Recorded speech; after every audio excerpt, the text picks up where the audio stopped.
About one of the more colorful characters to come out of Tennessee during the war between the states, and it's Colonel Peter Turney. Turney was the commander of the 1st Tennessee Infantry Army of Northern Virginia. And that, as I'll go through my presentation, I'll talk about that because there are two 1st Tennessees, and I'll tell you why there were. After the war, he was an attorney, and after the war, he went on to become Supreme Court Justice for the state of Tennessee, became Chief Justice, and then later became Governor of Tennessee twice. So he had quite a colorful career and was very important to the history of the state. Now, he grew up in a political family. His father here was Hopkins Turney. He was born outside of Chattanooga in 1797, and his father was a self-made guy. He apprenticed as a tailor, taught himself how to read and write. Didn't go to school. He taught himself how to read and write like he was 19. He went to fought in the Seminole War in 1818, and after the war he read law. They should study law. He just read with an attorney. Got admitted to the bar, and he moved to Jasper, Tennessee, where he practiced law, and later he moved to Winchester, continuous practice in law. And Hopkins was first elected to the Tennessee legislature in 1828, and then he was elected to the U.S. House of Representatives for Tennessee's 5th Congressional District, and he served from 1837 to 1843.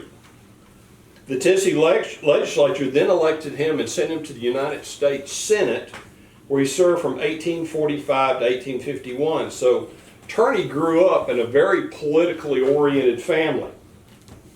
Hopkins had married Teresa Francis in 1826, and Peter was the oldest of 7 children that he had. So as Turney grew up, here's a sketch of him right after the war that was in the Nashville, one of the Nashville newspapers. Turney attended schools in Franklin County and a private school in Nashville. He then went on, just like his dad, he read law, but at his father's office, and then got admitted to the bar.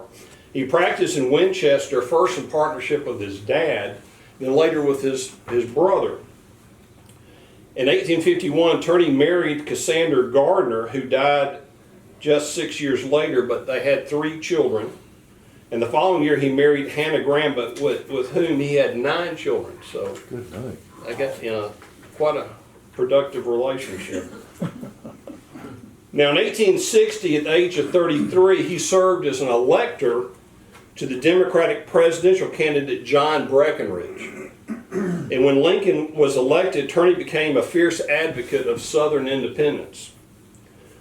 In 1861, Peter was elected the delegate from Franklin County to the proposed state convention to talk about secession. Just to give you a brief history, they had a statewide plebiscite where they would vote, and what they're voting on is to hold a secession convention. They weren't voting on to secede, they're voting to hold a convention. And he was to be a delegate to that convention, but when it was voted down, he really was disenchanted with the people of Tennessee. So when the voters defeated the secession measure in February of 1861, Turney led the people of Franklin County in adopting a proposal to secede from Tennessee and join Alabama. And so I want to pass this around. This is the resolution that Turney started up with secession of Franklin County. I mean, everybody in the county was behind this. It was quite an important move. So Turney led the people to threat to secede, and then he immediately began raising a regiment of volunteers to serve for the Confederacy. So this is early that spring. Tennessee wouldn't secede for another 4 months. So he's really jumping the gun. So Tennessee first organized an infantry company in Winchester, and soon other companies were brought up in surrounding towns and in counties. Then immediately after the fall of Fort Sumter, which was April the 13th, he had 4 other companies were mustered in to raise a complete regiment. and Turney was elected their colonel. And thus, Turney's regiment was the first Confederate unit raised in the state. Tennessee still had not seceded. All right.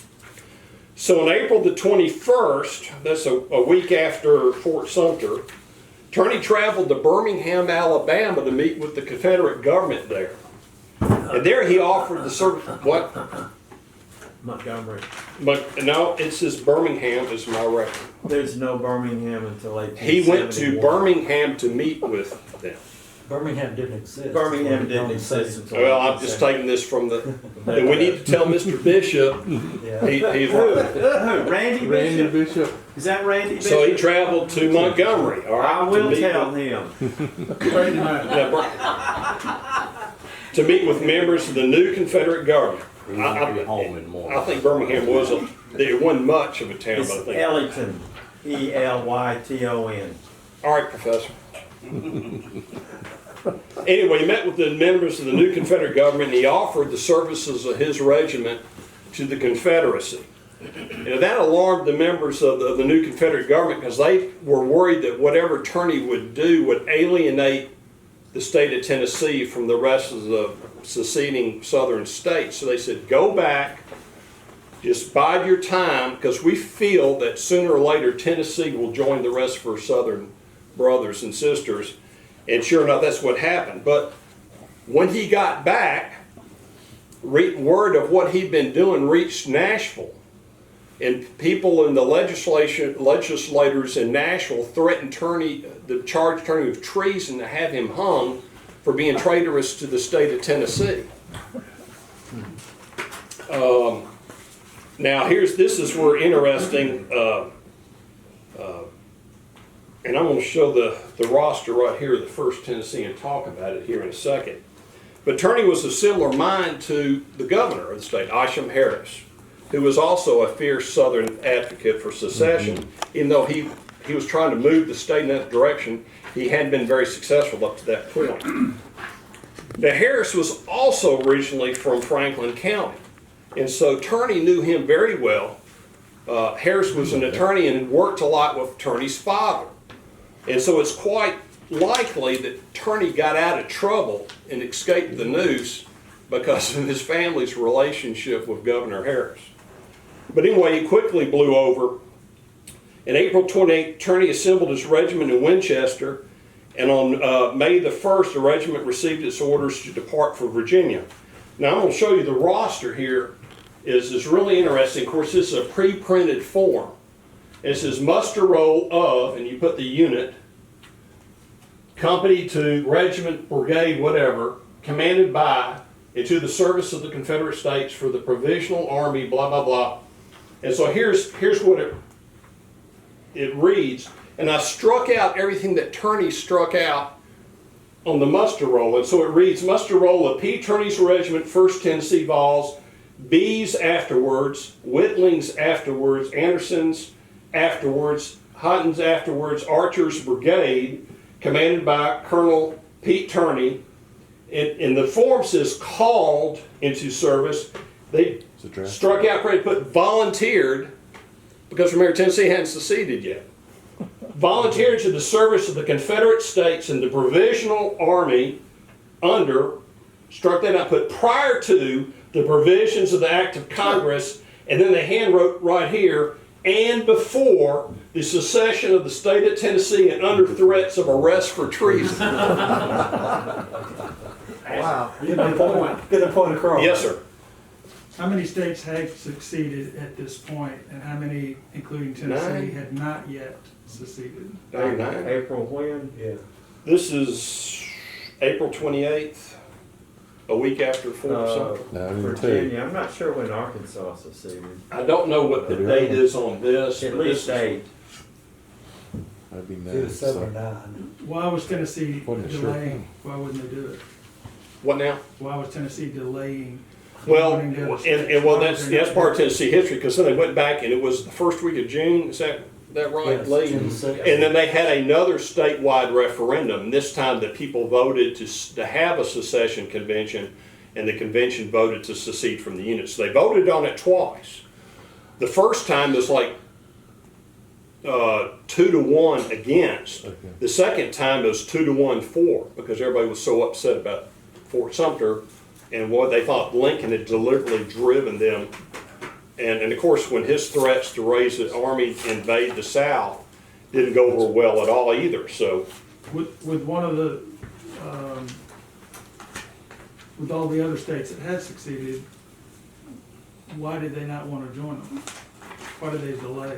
I mean, I know you said they voted 2-1. all right, that's a great question, because at that point, North Carolina hadn't seceded, Virginia hadn't seceded, Kentucky was thinking about it, but they voted to remain neutral.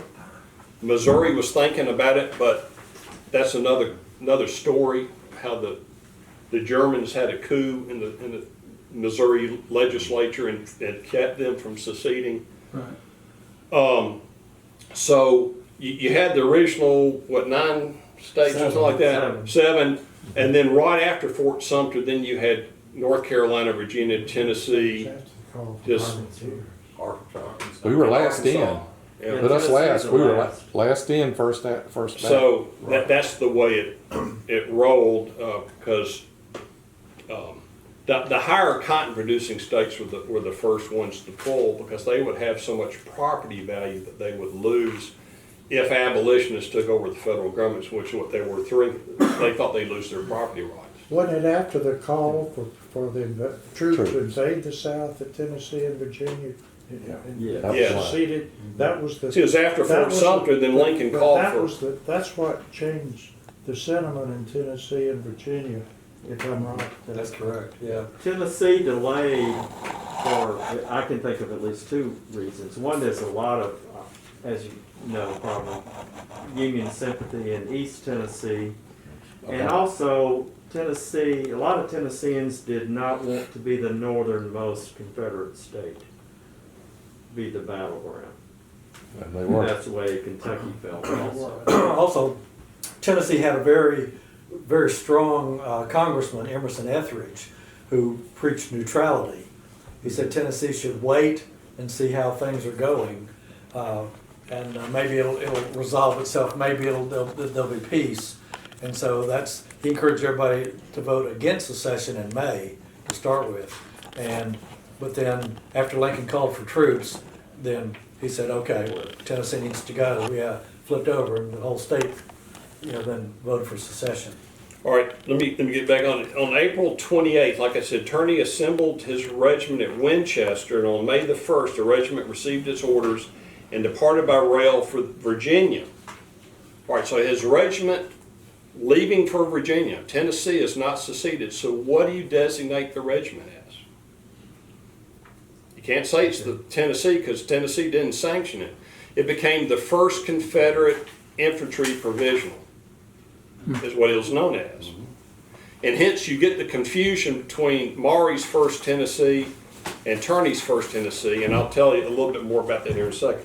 See, when the regiment was officially mustered into the services of the Confederate government when they arrived in Lynchburg, and then it was moved farther by rail to Richmond, where north of Richmond they went into a camp, and they were drilled by cadets of the Virginia Military Institute. Now here's an interesting That's incredible. news blip that I found in the Memphis Daily Appeal. This is dated the 24th of May, and it said, and it's titled Tennessee Troops in Richmond. It says, the 1st Regiment of Tennessee Volunteers left this morning for Richmond. They're a noble and daring looking set of mountaineers and will doubtless do good service. This regiment is principally from Lincoln County, Tennessee, and commanded by P. Turney, Colonel, and W.D. Holman, Lieutenant Colonel. This regiment was fully organized, numbering 987 men, and tendered their service to President Jefferson Davis before Tennessee has made any effort to secede. That's in the Memphis newspaper. So they arrived on June the 1st. The regiment was moved again to Harper's Ferry, and there was assigned to B's brigade. B was killed where? First Manassas, right? Stonewall. And he's right next to Stonewall. So they're part of B's brigade. A week later, Tennessee, on June the 8th, Tennessee seceded from the Union, okay? So that, at that point, then Turney's regiment then became legitimate all the way around, because it was now sanctioned by the state of Tennessee. And then they moved on to Winchester, Virginia. So in the morning of July the 21st, 1861, that's the day of First Manassas. They're still at Winchester. The 1st Tennessee was ordered to proceed by the Manassas Gap Railroad to Manassas Junction. Remember, he was part of B's brigade, and y'all remember what, B was knocked back and they fell back on Jackson. There's Jackson in the Stonewall. But they're part of B's brigade, but as they're taking the railroad to get to Manassas Junction, there was a collision on the Orange and Alexandria Railroad while they're en route, so the regiment had to disembark the train and double time the last 6 miles to the battlefield, and they got there at 6 o'clock at night and missed the battle. So the regiment went ahead and remained at Manassas until about September the 30th, and they went on picket duty on the Potomac and the Rappahannock. So in the winter of 1861-62, there's a major reorganization of the brigade. On January the 10th, 1862, the regiment was assigned to the brigade commanded by Samuel Anderson, which you see, the brigade was called then Anderson. And it was composed of the 1st Tennessee Infantry under Maney. Maney. Now, From Murfreesboro? that was the unit that Sam Watkins was in, correct? All right, and as I'll tell you, it was composed of the 1st Tennessee Infantry, the 2nd Tennessee under Bate, and the 3rd Tennessee under Vaughn. And those 3 regiments were detached and sent back to Tennessee. And that left Turney's Tennessee, the 7th Tennessee, and the 14th Tennessee as components, as the remaining components of what will then later become known as the Tennessee Brigade, Army of Northern Virginia. I'll talk about that. They came under, I'll talk about Archer here in a second. All right, so here's the organization of the Tennessee Brigade under Archer. You see Turney's 1st, the 7th, the 14th, and then they had a battalion of infantry from Alabama that stayed with them for most of the war. But let me back up here.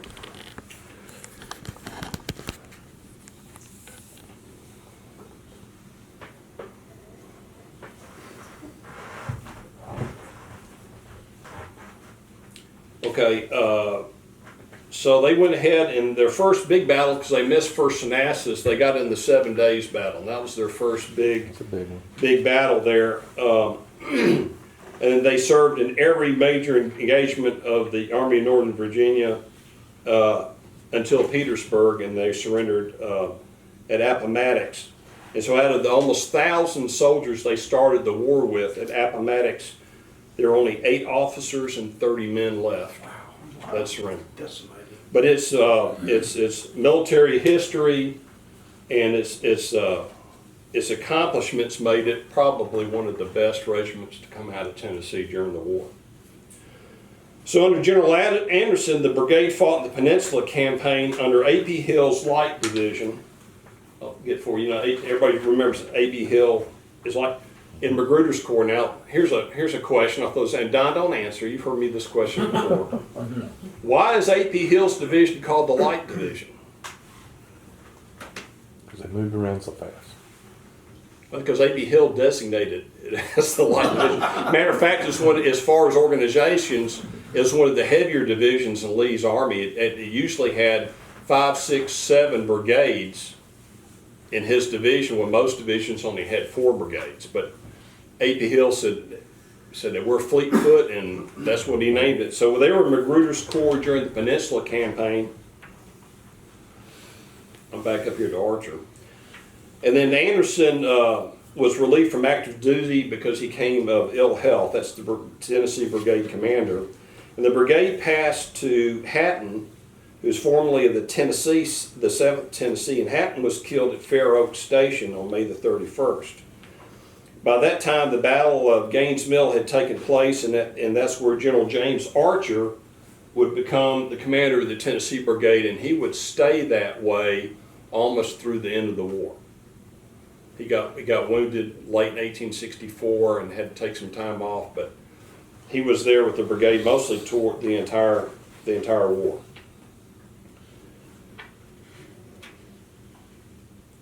So as part of Archer's Brigade, 8th Hills, they participated in 7 days battle. And then after that, they were transferred to the newly created 2nd Corps under Stonewall Jackson. And then so after the 7 days, you know, Lee found himself almost encircled, a Yankee army coming down from the north, McClellan in the peninsula, Yankee army coming down the Shenandoah. And that's when Lee executed his brilliant Second Manassas campaign to throw the Yankees all the way back to Washington. And of course, the pivotal part of that was Jackson's flanking maneuver. And so the Tennessee Brigade was part of all of that. They fought at Cedar Mountain, Orange Courthouse, Manassas Junction, and then at Second Manassas. So here's the organization of Jackson Corps there in late 1862. You see Archer's Brigade here, a Virginia Brigade, a North Carolina, South Carolina, another North Carolina, Georgia, then Artillery Battalion, all under 80. So it's hardly a light unit. Pretty heavy, but that's what he called it. So here's Second Manassas, and of course, at this point, Jackson had got into the Yankees' rear, and he set up a defensive position along this main route right here, hoping to ambush the Yankee army as it was trying to pursue him. But he got there a little late, wasn't able to trick the ambush the way he wanted. But nevertheless, they were dug in. They were in a fairly strong defensive position. You can see A.P. Hill's on the left flank of Jackson's Corps, and here's Archer's unit right here. And this is, there's woods right here, so most of the attack came up through here or here on this flank. And so Archer's unit was in the midst of the fighting the first day of Second Manassas. Now here's the organization of Lee's army going into Sharpsburg. Jackson's Corps is still pretty much the same. Lawton and Jones had replaced as division commanders some other commanders they had earlier, but pretty much you see it's the same.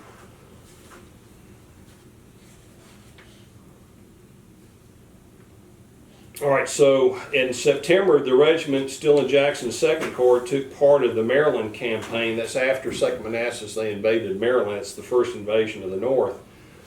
And Jackson's job by Lee was where? To go where?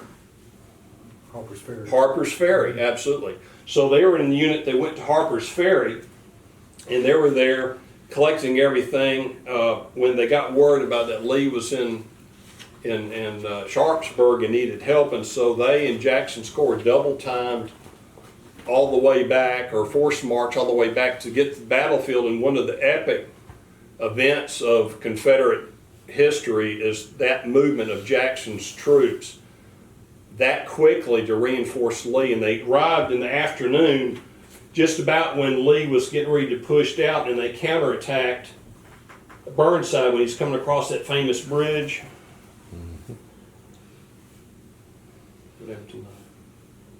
Won't show up on that screen. Won't show up on that. Right, yeah, it's yeah, that's it. So anyway, they hit the Burnside, and so this is the right flank of Lee's army. And there's Archer's Brigade, just to give you an idea where they were. So they're in the thick of the fighting. So I got this from Randy Bishop's book, and this is one of the few descriptions of the brigade in battle. And it was written out in some journals from some of the soldiers during the war and after the war. So during the march from Harper's Ferry to Sharpsburg, the brigade commander, General Archer, was too ill, and so they put him in an ambulance and they carried him there. And so he turned over command of the Tennessee Brigade to Peter Turney. So Turney was acting as the brigade commander to get the unit up to Sharpsburg. it says, with the pace of the march and the high level of heat caused a large number of archers and men to withdraw in states of exhaustion. Matter of fact, when the 4 regiments of the brigade reached Sharpsburg, only 350 men were able to get into the fight initially. That's when you always hear about the stragglers. Well, they move so fast, and you're wearing wool, and it's, what, July? All right, so having waded the Potomac, the Tennessee Brigade moved atop the hills overlooking the valley of Antietam Creek. And here the Tennesseans heard Union soldiers cheering, signaling the retreat of Federal Confederates from a portion of the battlefield. Union General Ambrose Burnside, which was attacking right down here, had driven Confederates under Jones and Toombs from their positions and was threatening to take control of one of the remaining roads by which the broken Confederates could retreat.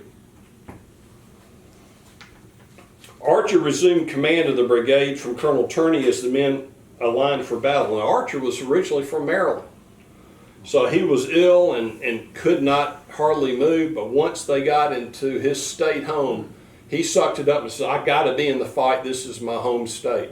So Archer took back over control of the brigade and did a great job leading them that day, but he had no energy, and when the battle was over, he was exhausted and didn't move for about 3 or 4 days. But anyway, Archer resumed command of the brigade from Turney, so Turney went back to his regiment and they made the attack. The Tennesseans stood in extreme left of Hill's division, true to Hill's orders. You were unable to see another brigade of Hill's division at this point because of the intervisibility lines of the hill. They couldn't see who was on their flank. Flanking right in front was the Sharpsburg Road, and the Tennessee Brigade stopped and faced to the right. Archer's brigade joined others in Hill's division to bring the group's total strength to approximately 2,000. This is against Burnside's 14,000 that were charging across Burnside's bridge. And at this time, needless to say, with the Confederates retreating, Burnside's Yankee troops were highly motivated. So one of Lee's officers noticed Hill's arrival and noted the line of men descending from the surrounding hills, and Lee inquired as to what flag the men were flying. And Lieutenant John Ramsey informed them that it was the Tennessee Brigade of Hill's division. And like I said, the rivals Hill's division is proclaimed one of the great moments in Confederate military annals. So at 3 o'clock in the afternoon, so that's when they arrive, they go thrown into the battle. And they're about 600 yards ahead of where they are lined up on a wooden fence. They lay a stone wall that offered a strong defensive position for the Federal soldiers behind it. So between Archer and the wall, there's a cornfield and a freshly plowed field which awaited the Confederates. Private Felix Motlow, who was from Winchester, recorded in his journal that the following minutes, and he wrote, I distinctly remember Archer's brigade advancing rapidly in line of battle right under the fire of their powerful artillery until we came to a road running north and south, when we were ordered to lie down along a cornfield fence and not to be too impetuous, to wait for our support. And how the enemy sharpshooters killed some of our men through the fence cracks, for they could shoot with wonderful accuracy when there wasn't any counterfire. I said, after a while, old Pete, that's Turney, towered up above the fence. Now, Pete was over 6'1" and weighed about 220, so he was a big guy and an intimidating guy back then. So old Pete towered up above that fence, and as bold as a lion, it's a wonder they did not ever kill him. And he gave his command, and this is what I love, because this was his pet name for the regiment, Hog Drivers Advance. That's what he called his boys from Tennessee, Hog Drivers. And so Howie leaped over the fence and advanced to the tangled cord following Turney. Motlow recorded later that he made the charge to the stone fence. We then beheld the enemy posted in a heavy dark line behind the rock fence, and how old Pete still led us forward in the front, right in the face of their fire. And of course we went with him. These were the most accommodating Yankees we had met yet, for they abandoned the wall and gave us a great fighting position that we could fight for as a breastwork. And they held that wall for the rest of the afternoon and the next day until the Confederates could have made an orderly withdrawal from Maryland. So returning to Virginia, the regiment then later fought at Fredericksburg. The street was up on Mary's Heights, and Burnside beat his head against that stone hill right there trying to cross. But what people, if you hadn't read a lot about Fredericksburg, down south, it was a completely different battle. It was open terrain, and it was a closely fought thing for Jackson's Corps in the south. Matter of fact, most of the Confederate casualties were down here. And I'll show you where there's Archer's Brigade.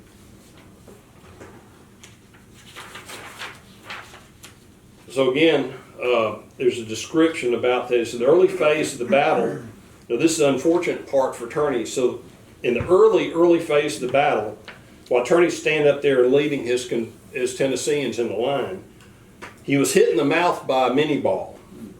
And it just below his nose, and it tore a gap in the roof of his mouth. And Turney fell from his horse when the slug struck him.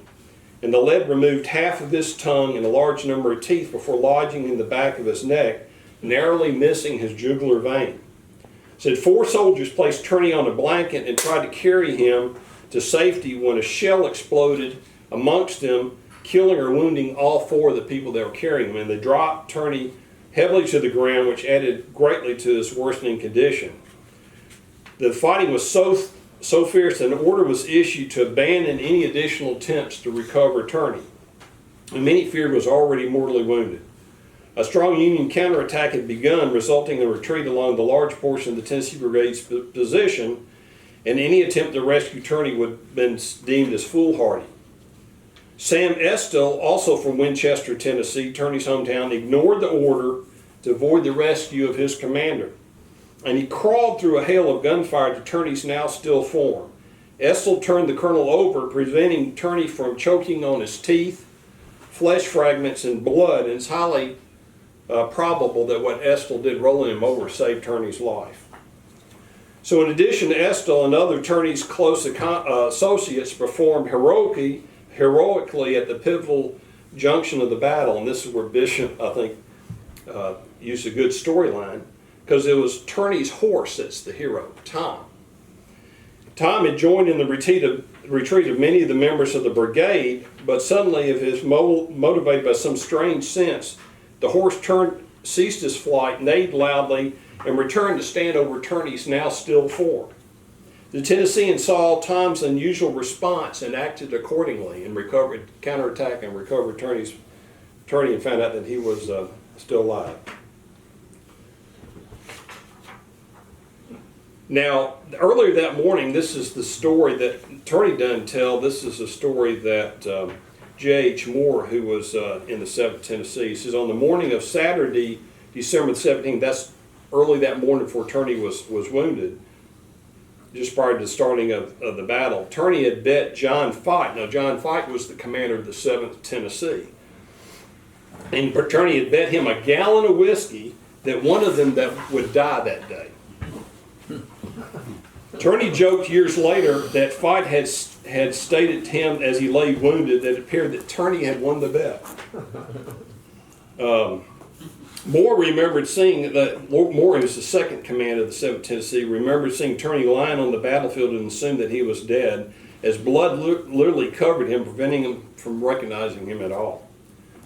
But Turney survived the wound, but Army surgeons refused to remove the bullet from his neck because of its close proximity to his jugular vein. And after Turney recovered well enough that he could travel home, he went home and his wife and his mother nursed him, and seeing that he was not improving enough, using a sterilized kitchen knife, Turney's wife removed the bullet from his neck. And after she did that, his condition rapidly improved.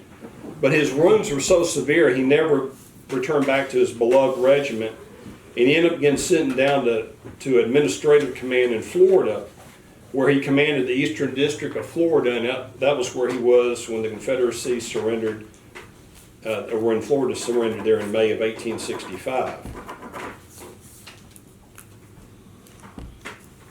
Here's a list of the battles that Turney's 1st Tennessee fought in. And of course, they were heavily engaged at Gettysburg, but that was after Turney had been wounded and he was no longer there, so it's not part of my discussion today, but it's, they were very heroic at Gettysburg, and they were part of Pickett's charge. So after the war, Turney returned home to practice law in Winchester. In 1870, that's when he was 41 years old, he accepted a place on the Tennessee State Supreme Court. How could he talk with half of his mouth gone? Good question. He probably could write well. And certainly on that picture, there's no. You can't tell. Of course, he has a big, but he had a beard before the war anyway. So after the war ended, he returned to practice in Winchester, and he accepted a place on the Tennessee Supreme Court there in 1870. And then he was reelected to the state Supreme Court twice after that, becoming Chief Justice in 1886 at the age of 59. Then in the gubernatorial election of 1892, Democrats who were satisfied with the administration of incumbent John Buchanan supported Turney in the primary against the incumbent Buchanan. Turney went on to win the election handily against Republican George Winstead and against the independent candidacy of John Buchanan, who he lost the primary. Hell, he's going to run as independent, but Turney beat them both. However, Turney's re-election 2 years, and I would say that what I read, it's not that interesting, but apparently one of his major accomplishments in his first term of governor was reform of the penal system. And apparently the county prisons, the sheriffs were making a ton of money selling the prisoners, convicts, out as slave labor to work, especially in East Tennessee, in the mines where nobody wanted to work. And he abolished that practice or helped curb it significantly. But that was a big deal back then. Of course, I can't really relate to that now, but his re-election 2 years later did not go as smoothly. His Republican opponent, Henry Clay Evans from Knoxville, led by roughly 700 votes in the unofficial tally. But for a month after the election, the Secretary of State withheld the official election results. So both the Democrats and the Republicans were calling foul. And finally, the legislature undertook to investigate the matter, and they ultimately declared that Turney was the winner by over 2,000 votes. The disputed result clouded his second term, and then when he was through with his term, he never sought office again. He then returned to Winchester to resume his law practice. And here's Governor Peter Turney. Still no hole over between his nose and his mouth. And this was just a year before he died. He died in 1903, and he's buried in Winchester. Now, I want to show you some really interesting stuff here at his gravesite. Here's a monument to him, and it talks about how they burned his house at the war because he was a secesh. But here's his grave, and it says, "Secession is a constitutional and inalienable right. We fought for the right." That's on his headstone.